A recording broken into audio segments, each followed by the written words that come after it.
सो अब आते हैं क्वेश्चन नंबर 3 पे। क्वेश्चन नंबर 3 बोलता है following is the balance sheet of A B and C with the ratio 4:3:2 4:3:3। C retire हो गया है। यहाँ पे हम लोग को बनाना है revaluation account and partners capital account. ये आपका बोर्ड में जैसा क्वेश्चन आने वाला है उस टाइप का क्वेश्चन है ये, क्योंकि आपके पास सिर्फ और सिर्फ रीवैल्यूएशन और पीसी आता है। बैलेंस शीट यूजुअली आजकल नहीं ही आ रही है। ठीक है, तो यहाँ पे स्टार्ट करेंगे हम लोग रीवैल्यूएशन और पार्टनर्स कैपिटल अकाउंट बना लेते हैं। नहीं, क्वेश्चंस आपको यहाँ पे इजी तो नहीं मिलने वाले। हर क्वेश्चन में कुछ ना कुछ मैंने ट्रिकी चीजें डाली हुई हैं ताकि हम लोग का रिवीजन प्रॉपर हो जाए। सो रीवैल्यूएशन अकाउंट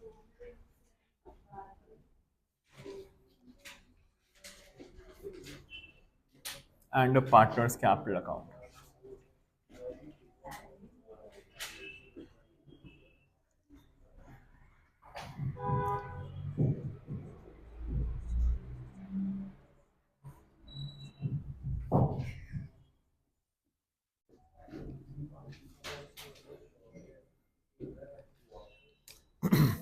करें स्टार्ट।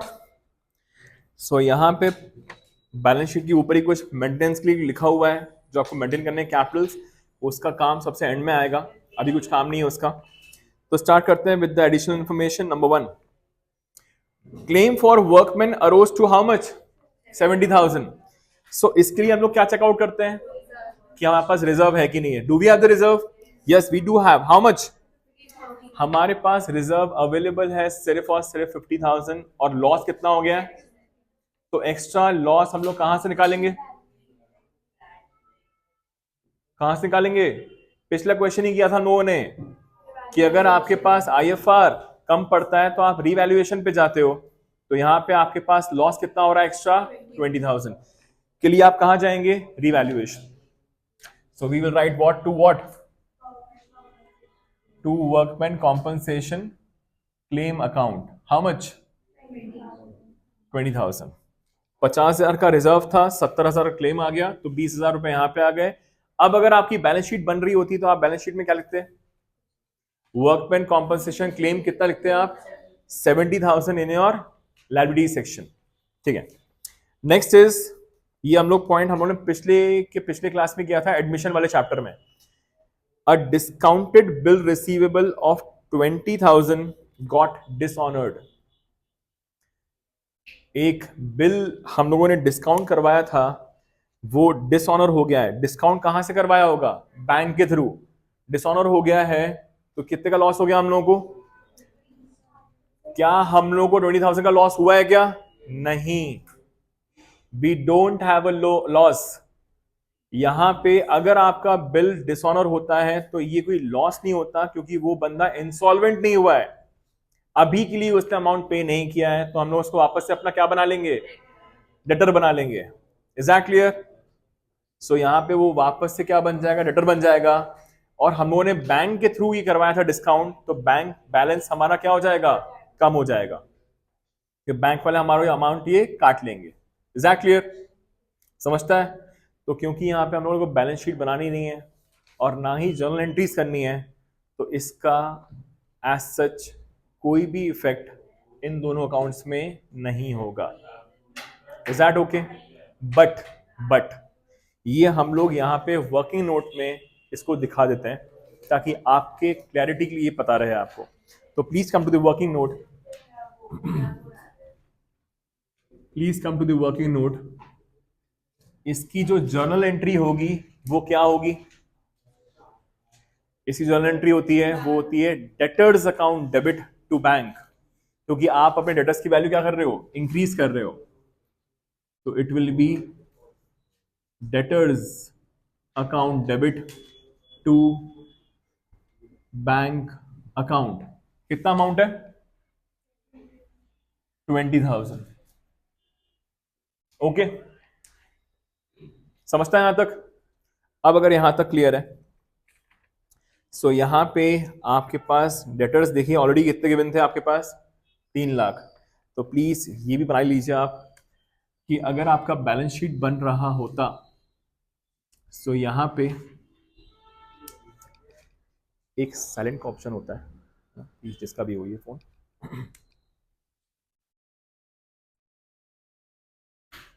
तो डेटर्स आपके पास ऑलरेडी गिवन है 3 लाख। अब क्योंकि आपका ये एक डिस्काउंटेड बिल डिसऑनर हुआ है, तो वापस से आप इसको क्या बना लोगे अपना डेटर। डेटर्स क्या हो जाएंगे आपके इंक्रीज। तो ये इंक्रीज हो जाएगा आपका 20,000 रुपीज से, तो bills receivable dishonoured 20,000। Is that clear? समझता है यहां तक? अब आपके पास एज अ होल डेटर्स कितने हो गए होंगे? 320। समझता है यहां तक? पक्का? यहां पे 2 लाइन छोड़ के लिखेंगे अपन लोग बैंक, बस शो कर देंगे कि आपके पास बैंक ऑलरेडी कितना गिवन था? 20,000 था। 20,000 आपके पास बैंक ऑलरेडी था, जिसमें से माइनस बिल्स रिसीवेबल डिसऑनर्ड, तो आपके पास बिल कितना बचा होएगा, सॉरी बैंक बैलेंस कितना बचा होएगा? 0। अब ये सब चीजें मैं क्यों करवा रहा हूं? क्योंकि ये एडजस्टमेंट ऑफ कैपिटल वाला क्वेश्चन है। आगे पॉइंट्स में हम लोग को बैंक का कुछ काम आने वाला है, और नेक्स्ट पॉइंट में ही हम लोग को इसके लिए प्रोविजन का काम आने वाला है। इसलिए वर्किंग नोट में बनवा रहा हूं आपको ये। ठीक है, तो सब लोग बनाएंगे प्लीज। तो एंट्री अगर हो रही होती, अगर आप रिवैल्यूएशन पार्टनर्स कैपिटल अकाउंट न बनाकर आप जर्नल एंट्रीज कर रहे होते, तो यहाँ पे ये एंट्री होती, एक चीज। दूसरी चीज, यहां पे आप अपने डेटर्स को बढ़ा रहे होते 20,000 से, और यहां पे बैंक बैलेंस को माइनस कर रहे होते। क्लियर? ठीक है, तो यहां पे लिखा हुआ है, नेक्स्ट पॉइंट पढ़ेंगे please. Make a provision of how much? 5% on debtors. तो क्वेश्चन में ऑलरेडी हमारे पास प्रोविजन है। कितना प्रोविजन है? 30,000 रुपए का प्रोविजन ऑलरेडी रखा हुआ है। इन लोगों ने क्या बोला है, कितना मेंटेन करना है अपने को? अगर आपको 5% मेंटेन करना है, तो 5% हम लोग किसका निकालते हैं? लेटेस्ट वाले डेटर्स का। इसका 5% कितना हो जाएगा? 16,000। तो यहां लिखेंगे माइनस प्रोविजन, माइनस प्रोविजन 16,000, बाहर आ जाएगा आपका 3,04,000। अब यहां पे खुद समझिएगा प्लीज, 30,000 रुपए का प्रोविजन ऑलरेडी था हमारे पास, पर कितना होने को मांगता? 16,000। तो हम लोग को प्रोविजन कम करना है कि बढ़ाना है? तो कम करने का मतलब क्या हो गया? हम लोग प्रॉफिट बुक कर रहे हैं, तो यहां पे आ जाएगा बाय प्रोविजन। तो इस चीज के लिए आपका इंपॉर्टेंट था बैलेंस शीट बनना। तो 14,000 रुपीज से ज्यादा रखा हुआ है आपका प्रोविजन, इतने से ही आप कम कर लेंगे इसको। क्लियर है यहां तक? ठीक है। अब अगर यहां तक क्लियर है तो ये खत्म हो गया आपका सी पॉइंट। अब आते हैं डी। गुडविल गिवन है, बहुत ही बेसिक है। गुडविल कितनी गिवन है आपके पास? 3 लाख। कौन रिटायर हो गया? सी। सी रिटायर हुआ है। सो यहां पे सबसे पहले क्वेश्चन में न्यू रेशियो भी गिवन है और ओल्ड रेशियो भी गिवन है। क्या निकालना पड़ेगा? क्या होता है formula? New ratio minus old ratio, ये निकलेगा आपका ए का और बी का। तो सी रिटायर हो गया है, तो new ratio was how much? 1:1। So 1/2 minus कितना? क्या था ओल्ड रेशियो? 4/10। और ये 1/2 माइनस 3/10 कितना आ रहा है? 1/10 एंड 2/10। सो मतलब आपका गेनिंग रेशियो जो यहां पे आ गया है, that has come to 1:2। So 1:2 is the gearing ratio. Now what do we do? Goodwill of the firm given है आपके पास नंबर 3। गुडविल गिवन है हमारे पास 3 लाख गिवन है क्या? अब यहां पे सी रिटायर हुआ है, तो सी का share will be how much? 3 lakh multiplied by how much? 3/90,000। अब ये 90,000 कौन किसको देगा? ए और बी मिलकर किसको देंगे? किस रेशो में? तो क्या एंट्री होगी? ए बी टू सी हो जाएगी। तो यहां पे लिखेंगे हम लोग by what? By A's capital account and by B's capital account, और यहां पे आ जाएगा to what, to C's capital account. So A और बी मिलकर 90,000 रुपीज देना है 1:2 के रेशियो में। कितना कितना आएगा? 30 and 60। So C will get 30,000 from A and 60,000 from B, और यहां पे आ जाएगा 30 एंड 60। हो गया यहां तक? समझता है यहां तक? ठीक है, आगे बढ़ते हैं। अब ये खत्म हो गया आपका। अब यहां पे बैलेंस शीट खाली करेंगे अपन लोग। सबसे टॉप पे लिखा हुआ है कैपिटल्स, जो गिवन है आपके पास 2 लाख, 3 लाख, 2 लाख। तो यहां पे आ जाएगा by balance brought down 2 lakh, 1 2 3 4 3 lakh and 2 lakh. 232 आपके पास गिवन है वर्कमैन कॉम्पनसेशन रिजर्व, वो तो यूज हो गया था शायद। नेक्स्ट है बिल्स पेबल का कुछ करेंगे नहीं हम लोग, बैलेंस शीट गिवन नहीं है। क्रेडिटर्स करेंगे नहीं, बना रही है बैलेंस शीट।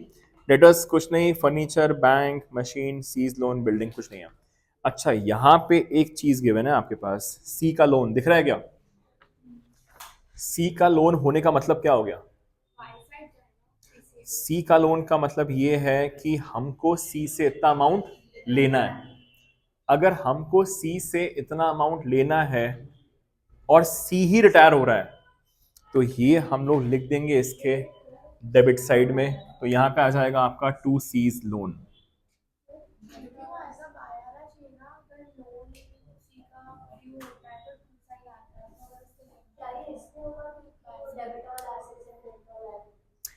फिर से देखते हैं, सी का लोन हमारे पास कहाँ गिवन है? एसेट्स में।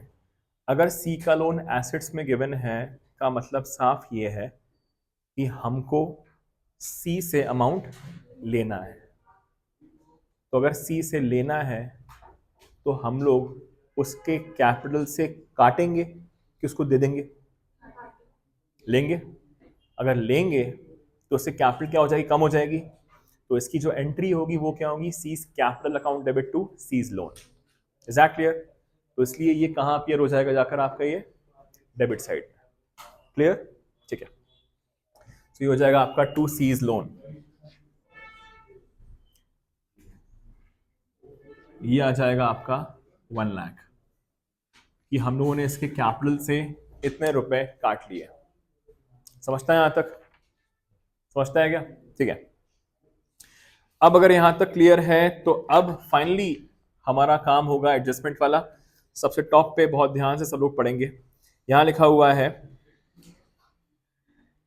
C retired on 31st March 2025. It was decided that C will be paid in full. तो आपको क्या करना है? C को पूरा पे करना है। तो पूरा पे करने के लिए एक चीज हम लोगों ने छोड़ दी है, that is your revaluation account. पहले रीवैल्यूएशन क्लोज कर लेते हैं हम लोग। तो यहाँ पे कौन सा साइड हैवी आ रहा है आपका? तो we have a loss transferred to, किस किस को बटेगा ये? किस रेशियो में? सो यहाँ पे 4:3:3 के रेशियो में बट जाएगा आपका लॉस। So we have 2400, 18 and 18। तो ये कहां पे आ जाएगा आपका? Debit side. We'll write what to revaluation account 2400 1800 1800। हो गया यहां तक? अब हम लोग को यहां पे आप फिर से पढ़ते हैं वाला point. It was decided that C will be paid in full. अगर सी को आपको पूरा पे करना है और लिखा हुआ है ये अमाउंट कौन लेकर आएगा? ए और बी। तो ये तो एग्जैक्टली सेम केस हो गया जो हमने क्वेश्चन नंबर 2 में किया था। समझ पा रहे हैं? फिर से पढ़ते हैं। यहां लिखा हुआ है कि सी को अमाउंट पे करने के लिए अमाउंट कौन लेकर आएगा? तो सेम चीज नहीं हुई है? हो गई सेम चीज, बट यहां पे कुछ और भी लिखा हुआ है। By A and B in such a manner as to maintain their capitals in their new profit sharing ratio of 1:1। Again वही चीज सेम हो गई, तो सेम डिट्टो क्वेश्चन नंबर 2 जैसा हो गया, बट इसमें एक और चीज लिखी हुई है, and to leave a balance of 50,000 in the bank. Is that okay?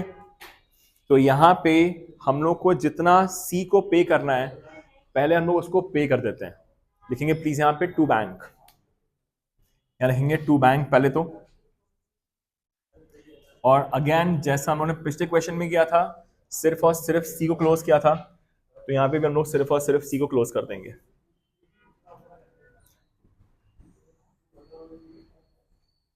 तो सिर्फ सी को क्लोज करेंगे तो कितना आ रहा है ये आपका 2,90,000, और यहां पे भी आ जाएगा आपका 2,90,000। 2,90,000 में से कितना आ रहा है, सॉरी 1,88,000,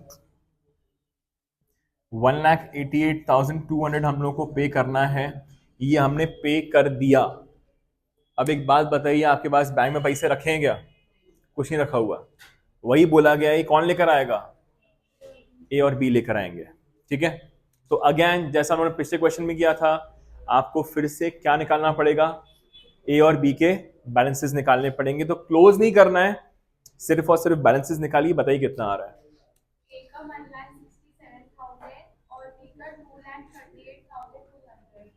ए का 1,67,000, बी का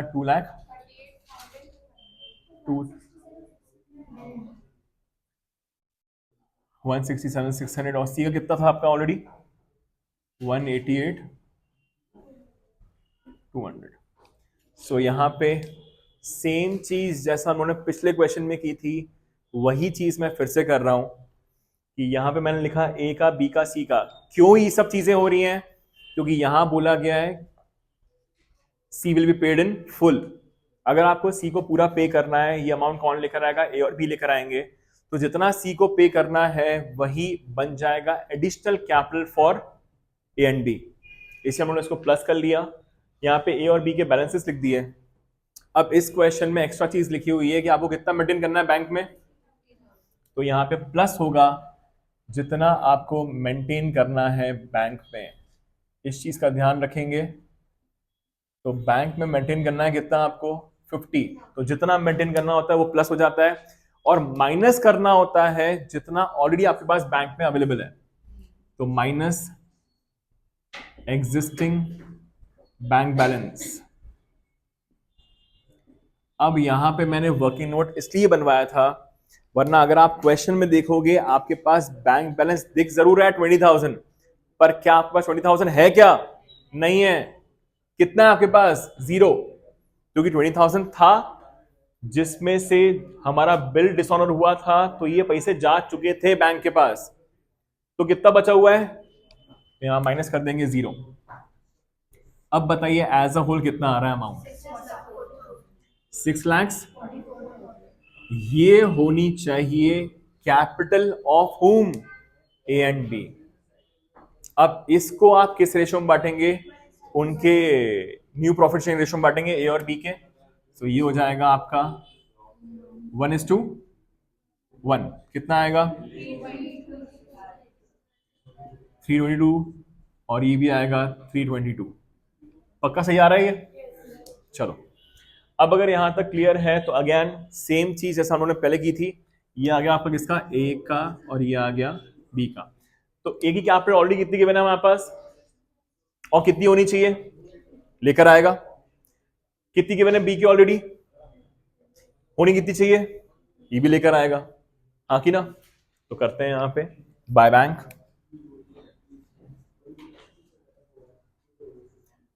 और यहां पे लिख देंगे हम लोग टू बैलेंस सी डी, जो इन लोगों की बैलेंसेस जस्ट अभी निकल के आए हैं, ये इन लोगों के कैरी डाउन होने चाहिए। कहां गया?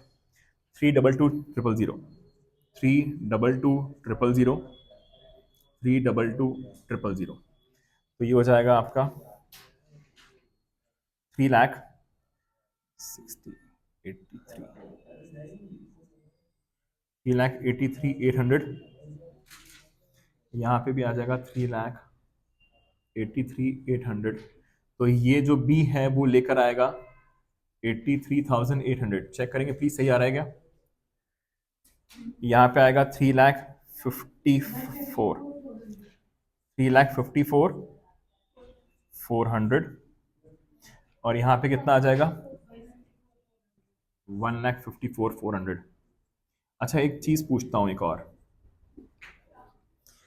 अब एक बात बताइए, आपके पास जो बैंक बैलेंस आएगा वो कितना आएगा? 0 कि 50?